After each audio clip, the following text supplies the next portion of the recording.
We turn now to the topic of sleep. It is so critical to one's health, and unfortunately, most of us don't get enough.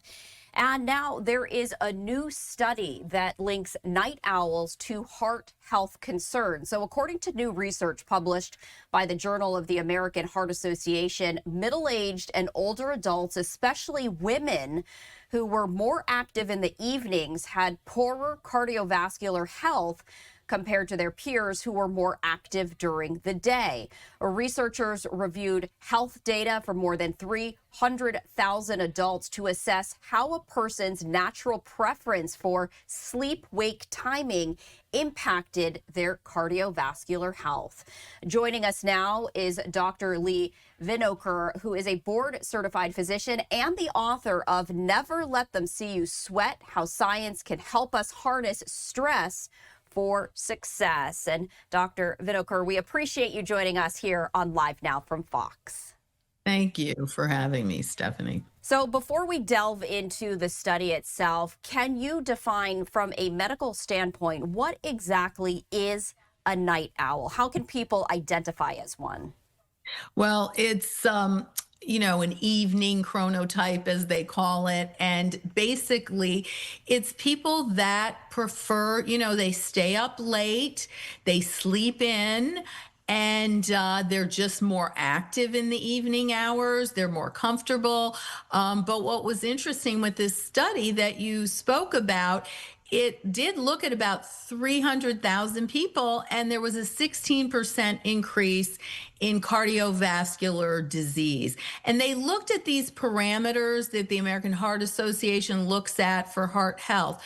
So besides maybe getting less sleep, they tended to eat more poorly, eat later at night. So their diet wasn't great. Their weight might have been up, because we know two studies from people that are night shift people, they have higher weights, higher stress, and they too have poorer cardiovascular health. And so they weren't maybe eating properly, they weren't exercising enough, and basically they spend more time awake in the evening. And humans are not really meant to be nocturnal, and our whole world is like a 9 to 5 kind of a day usually, unless you're a shift worker, of course, which has its own set of problems. But so for people who try to go to bed earlier and they're tossing and turning, is it less the hours and more of perhaps the poor habits that might be attributed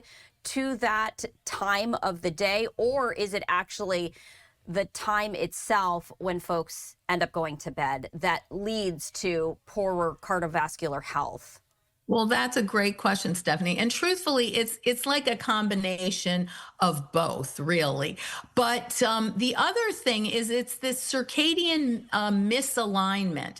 And what happens then is you have increased cortisol levels, increased stress. And I talk about it in my book. You're in this constant low level of stress, which is that fight or flight response. And that's very hard on your body. It can lead to inflammation, insulin resistance, immune problems that can lead to high blood pressure and poor cardiovascular health and parameters. So it's a combination of everything. It's going to bed late and then maybe not getting enough hours of sleep too, because, say you have a 9 to 5 job and you're going to sleep at 2 and 3 in the morning, you're not going to get enough hours. I also wanted to ask you this because the study noticed that this affects women particularly hard. Why is that? Stress is very tough on women. So there's hormonal rhythms that don't line up when our circadian rhythms are off. But also, we just do too much. My whole book was to tell women to give themselves a break and not be so hard on themselves, because we have caregiving responsibilities. We have most of the responsibilities in the home, and we're working too. So, we're just doing too much. And that's part of the problem anyway. So women's stress levels in general are usually higher than men's stress levels anyway, because of all this added burden of other things besides our job. All right, so we're getting even more stressed now that we hear that. But I wanted to ask you this. If people get 7 to 8 hours of sleep, even if they go to bed a little bit later, does that help offset some of these impacts?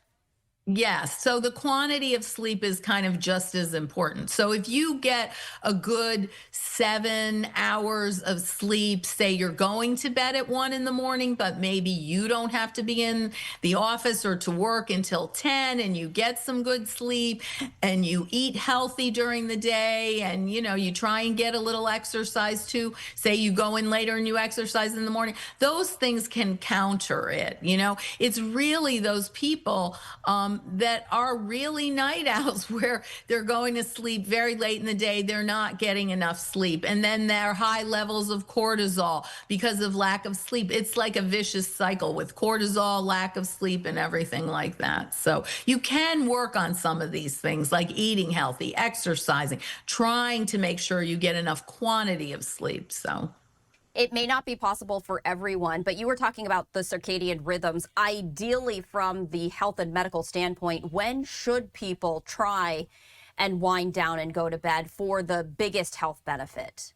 Right. So we talk about sleep hygiene too. So getting rid of the blue light that we see all the time at night, whether it's a television screen or whether it is, a computer or an iPad. So trying to turn that off an hour or two before you go to sleep, even if it's at midnight, just give yourself an hour where you are not looking at that blue light. That will help reset your circadian rhythms. And then, of course, also, very dark rooms, cool temperature, which isn't that hard nowadays. It's pretty cold out everywhere. But those things are really important to really get good quality sleep. So focusing on your sleep hygiene and keeping that schedule is good. Even on the weekends, people tend to stay up later, do more. But if you can keep a schedule on the weekend, that'll help reset your circadian rhythm too. All right, so we have our marching orders for tonight. We'll see how successful it is. But Dr. Lee Vinokur, we appreciate you, as always, taking the time to join us here on Live Now from Fox. Thank you. It's an honor as always.